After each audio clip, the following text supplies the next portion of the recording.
You know what? Most people might think that was sad that they ate Eeyore, but you know what? I bet that guy's been wanting to be taken off the board from how I understand the cartoon.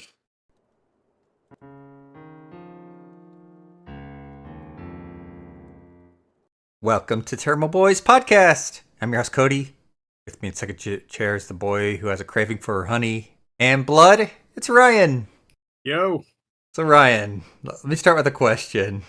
Uh-huh. Did you ever think you were going to watch a movie about Winnie the Pooh going around killing people? Not even close. That's fair enough. Because today we're reviewing the 2023 movie Winnie the Pooh, Blood and Honey. So this movie, did you know that it ranked number 47 on IMDb's worst movies list? Honestly, I thought it'd be higher. I did not know that. Well, there you go. Nobody, IMDb's not a fan, huh? Definitely not. I think we've watched like several movies on the list now. Batman Robin's on there. I think we've watched something else. I don't remember. Just making our way through. Slowly. Like Pooh made his way through a whole bunch of teenager or college kids. Yep. Ryan, do you know if this genre has a name? Because if it doesn't, like, I'm gonna start calling it copyright no longer there horror movies. Yeah, I don't know the actual term for this when something enters the public domain. Yep, Is that that's correct. Because like, if you haven't noticed, like anytime something enters public domain, it's immediately followed by like horror video games and horror movies. I'm dreading the day Batman enters the public domain. How many more years is that? I can't remember. It's not long. So Ryan, what were your first thoughts on this movie? What a silly, stupid use of public domain. I could not watch the movie every time Pooh came on the screen. You know, when you watch the cartoon, it's a cartoon bear. It talks. Every time I watched this movie and saw Pooh and Piglet on the screen, I was like, yeah, those are guys wearing bear and pig masks. It felt like a terrible, terrible X-Files episode.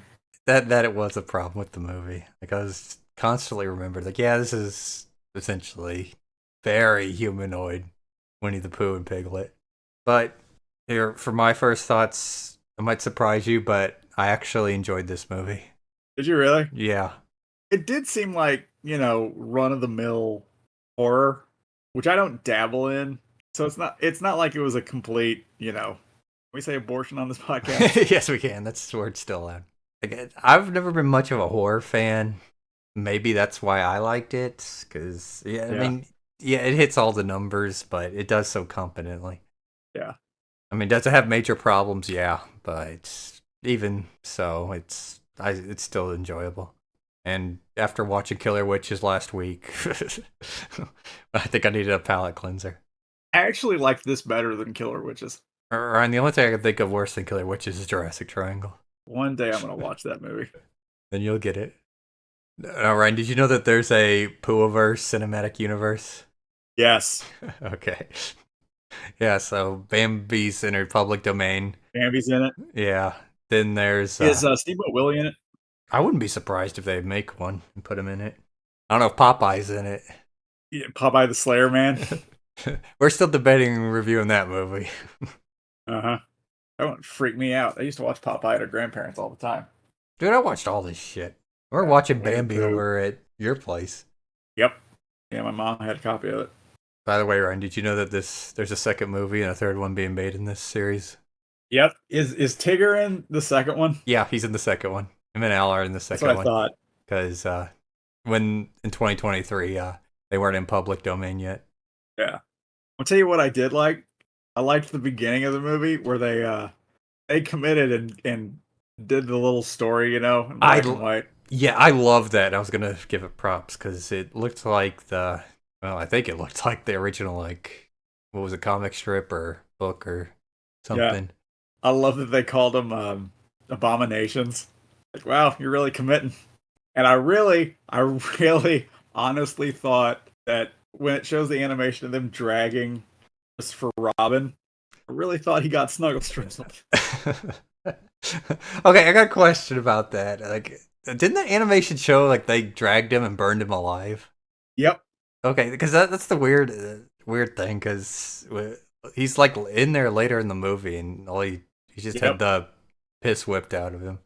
So I don't know what the hell that was. I was kind of thinking it's like maybe it was Yeah. his like wife or fiance. They were kind of said both during the movie that they burned to the nader. I don't know. That part where he shows the skeleton to Christopher Robin as he's tied up. I like that part. I was like, man, Pooh really goes hard in the paint. I mean, like I said, this movie does a lot of like horror stuff in it, and I think it works personally. But Ryan, you know what my favorite scene was? That It's time for Boob Bonanza. yeah. So Ryan, that scene where Pooh Yep. chases that girl under the shed, and he rips her off her shirt, and she's not wearing a bra, and we get to see her boobs right before he smashes her head in on the wood chipper and throws her in. Ryan, what'd you think about those boobs? 10 out of 10. The girl was kind of like average looking, but beauty is only face deep, and those are actually some nice boobs, even though face deep in a wood chipper. Yeah. And Suji was like pulp deep. That was the Boob Bonanza. I did not expect Boob Bonanza in this movie, by the way. I should have, but I didn't. Because, boobs and horror go together like peanut butter and jelly in a wood chipper. But yeah, that's the thing. Yeah, I was surprised. Like I was thinking, is like, okay, what do the boobs add to the movie? It's like I could add a bit of a scary thing for chicks. I was thinking, it's like, in RoboCop, the boobs in that movie like added absolutely nothing. But in a horror movie, it kind of works out. I thought we were gonna get a second round when that girl was in the pool. Did we see her boobs? Nope. Oh, okay. Oh, you said yeah. She was like adjusting her bikini denied. all the time. I thought we were gonna get more Boob Bonanza after that, but nope. You just get one Boob Bonanza. Like I literally have my notes sectioned off for different Boob Bonanzas, but there's only like one. It's helpful. Now, I like the idea of you organized. Oh, trust me. Boob Bonanza. I'm organized for the entire podcast. I've got a format I follow. Now, Ryan, here's the thing about this movie. Can you believe the budget was only $100K on it? Really? Yeah. I actually thought it was gonna be higher. I thought it would be like $1 million because like Tomb Invader had $1 million budget, and Killer Witches had $100K budget. But like this movie was a higher quality than Tomb Invader. Oh, definitely. Like I think this had like the camera work and lighting and the acting. It was kind of iffy in spots, but overall it felt like a tier 3 movie. Yeah. Speaking of that, do you even think this is a B-list movie? I was wondering about that, like how you were gonna classify it after I saw it. Like, is this another B-list movie, or is this like, I don't know what this is. This is like hard to say. Like it's got the budget of like a tier 4. It's like I can't quite place this one. Yeah, like I'd place Killer Tomatoes at like tier 4. Yeah, and that had lower quality than this one. But I mean, I'd rather watch Killer Tomatoes over there. I don't know. This is the hard one. It's either gonna be your tier 3 or tier 4. Yeah. But this could show you, like, you can put out a high quality product for only $100,000. I bet they just gave everyone $100. Like, hey, here's your $100. Show your boobs, or show your boobs for one scene. I know the second one out the budget's like $500. Yeah. Was this shown in theaters?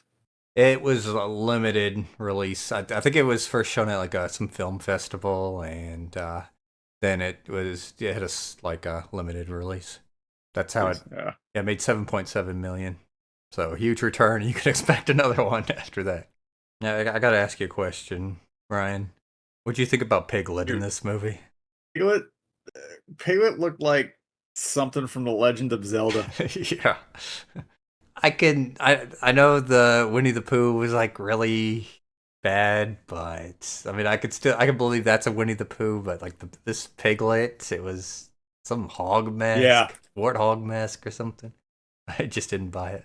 Yeah, I didn't buy it, and for some reason I was thinking he was going to be a little cuter. That's really what. Then I was like, it makes sense that at one point you eat a girl's face off. I think maybe they should have made it cuter. Yeah, me too. Because then you can get like different horror vibes from it. But anyways, Ryan, name some stuff you liked about this movie. I liked some of the kills.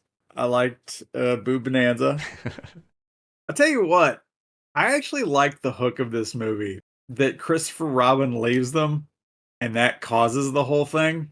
I actually like that, especially at the very end when Pooh finally says something. Like you left. Yeah. I actually kind of dug that, That is. even though I got to watch someone from my childhood repeatedly stab a girl. Oh yeah, he slit throats. He smashed chicks' Yeah. heads into wood chipper sides for throwing them in the Yep. chute. Ran over. Apparently, he knows how to drive. Yep. I wonder when he got his license. I should have asked you that. That's a big question I had. Like, I think at the beginning they're like, oh yeah, they're abandoning their human ways since Christopher Yeah. Robin abandoned them, but they're living in like these like those metal trailer things, and Mm-hmm. they know how to drive, and they've got electricity through bicycling. Man, now you got me thinking. It's like, Ryan, what do you think about the sets for the movie? I actually also liked the sets only because it reminded me of like classic slasher horror movie. Like they really got the environment down and the Yeah, and the tension.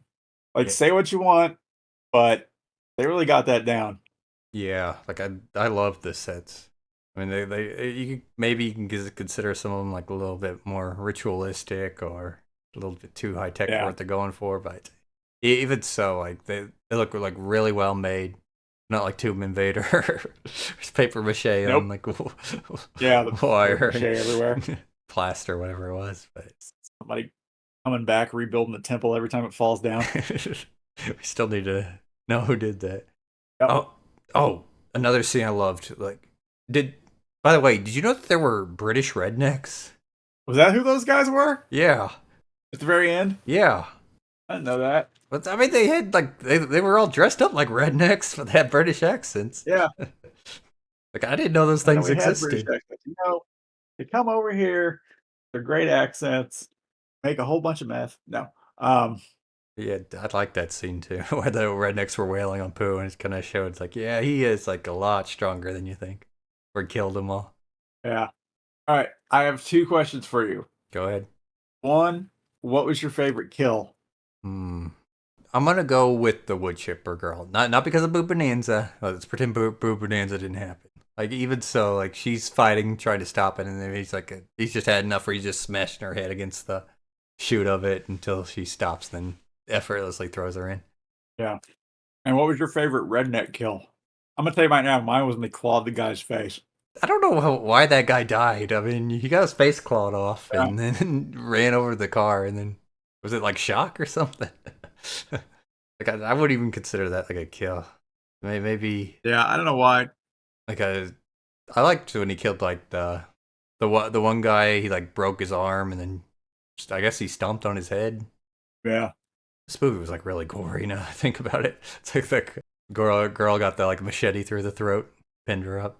What about That was your? also one of my other favorite kills. The machete through the throat. And not because of the sexual overtones. All right, time for me to ask a question then. So, All right. this kind of going into our next segment. So, Ryan, what do you think about the comeuppances in this movie? You know what? I didn't feel bad for anybody except Christopher Robin. And maybe that's because I have an emotional attachment to Christopher Robin. I meant more like what you think about Pooh and Piglet. Oh, with Piglet getting his head caved in? Spoiler: he's in the next movie. Yeah. Pooh just gets hit like sandwiched between two cars and walks away from it. Yeah. There's really no comeuppances in this movie aside from, like two beatings. Yeah, for a second they had me. I thought, wait a minute. Are they going to kill Pooh? I'm like, no. And sure enough, he moves the car with his bear strength. It's all that honey. It's like like Popeye spinach. Okay, I think we need to watch Was that what he Popeye the poured on the Slayer girl's Man. face? What'd you say? Did he pour honey on that girl's face? That woman's face? Oh yeah, He would shoot it off. Was that what that was? yeah. There was times where it was like dripping on, like when he was looking down. There was another time where he actually poured honey. Got to stay with the character. All right, should we even do boys in action? No. It's just going to be the beginning of the movie for me. Yeah, that's what I was thinking. Well, I mean, maybe you could outrun him. Like no one does a good job running away from him. Yeah. Then again, Except for Pooh, funnily enough. I can barely walk in the cartoon, but he's fucking chasing everybody down like Usain Bolt. But they're mostly just trying to hide and getting caught. There was that one scene where it cuts to like it's a wide shot of him standing, like some girl sees him standing in the woods, and then all of a sudden he runs toward her. And I was like, man, can he run? That was the like Boo Bonanza girl, if I remember right. Yeah, Yeah, I think so. she still outran him though. Yeah, she did. I was just impressed that this bear that could barely walk in the cartoon was sprinting. I looked it up. I was really wondering, like, why did they choose like the way these characters look in this movie? And it's kind of like a Steamboat Willie situation where, like, if I make a Steamboat Willie horror movie, I've got to use like the Steamboat Willie Mickey. I can't use like the modern Mickey Mouse as we know him. Yeah, So they couldn't use like the. I think the copyright for those is like last to like the 60s. yeah, that makes sense. Oh, and by the way, did you know that this movie was filmed in 8 days? Really? Yep. Damn, they're efficient. Yeah. How long does like popular horror movies shoot for? Like a month? I'm not sure. That's more of a you question. Apparently, you don't know. Anyways, Ryan, I'm past topic onto you. They already said favorite. I asked favorite kill. Favorite character. There really wasn't much characterization in this movie. I mean, Nope. yeah, That's why I'm going with Christopher Robin. Robin, yeah, Christopher Robin, because I mean, at least he has some character development, him Yeah. realizing what's going on, but they Yeah. really don't develop anyone enough. Like the main girl, I don't even know why they put that story in there for her, where she had like a stalker and the guy was snuck into her house and tried to undress her and he got arrested. Like that really went nowhere. Yeah, I was confused about that. And I remember, oh right, horror movie. Yeah, they kind of just it seemed like they added it for more horror, Yeah. but it really went nowhere. And then you had the two lesbians; they really didn't have much character development. And Smart Girl had like zero. Then maybe like you had like the cam horror girl.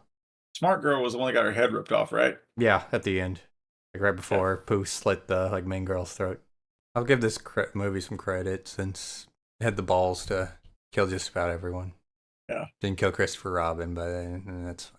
It was like I really thought he wasn't gonna make it. Yeah, I thought so too, but I think it was like you live with what happened now. Yeah. I'm a little surprised at that plot point though. Just the fact that Christopher Robin would leave and be like, alright, you guys starved to death, I don't give a fuck. Well, Rabbit had his carrot patch, and Pooh could go get honey. I don't see why they had to eat Eeyore. Yeah. You know what? Most people might think that was sad that they ate Eeyore, but you know what? I bet that guy's been wanting to be taken off the board from how I understand the cartoon. All right, Ryan, final thoughts. Um, Very standard horror with a weird twist. That being it's Winnie the Pooh and children's characters. But you know, it's a classic slasher horror story movie. Not bad. Fair enough. As for me, like I said, I enjoyed the movie, but I don't watch much horror, so this could be the most generic movie ever. I don't know why the movie is number 47 on IMDb. If I had to guess, it's people being like, oh, I can't believe you're doing the public domain thing, blah, blah, blah, blah, and just giving it one. Yeah. But it doesn't. That list has stuff like Super Babies on it and like those parody movies in the 2000s, like Epic Movie and Meet the Spartans. Yeah. Battlefield Earth. And by the way, Battlefield Earth is 100 subs. That's awesome. Yeah, there's no reason for it to be that low. I mean, it was enjoyable, competent for, like, insanely competent for the budget and time that was filmed. If you see this on TV, you'll enjoy yourself. All right, let's scale this bad boy. So, Ryan, with it being Tairimo, we're going to be using today the Freddy vs. Jason scale. So, Ryan, on a scale of the first Nightmare on Elm Street movie to Jason X, which is the Jason in Space movie. I think we've used this scale before, but where would you rank this movie? I'll put it in between the two because Nightmare on Elm Street is a classic, but Jason X is not. That's fair enough. And if Jeremy's back for the end of Tairimo, we're going to watch it. But yeah, that's a pretty safe place to put it. All right, everyone. Thanks for listening to our episode of Tairimo Boys podcast. Don't forget to like, subscribe, leave a comment. Tell us what you do if Winnie the Pooh is chasing after you with a knife. Don't forget to ring the motherfucking bell. Stay tuned for more episodes.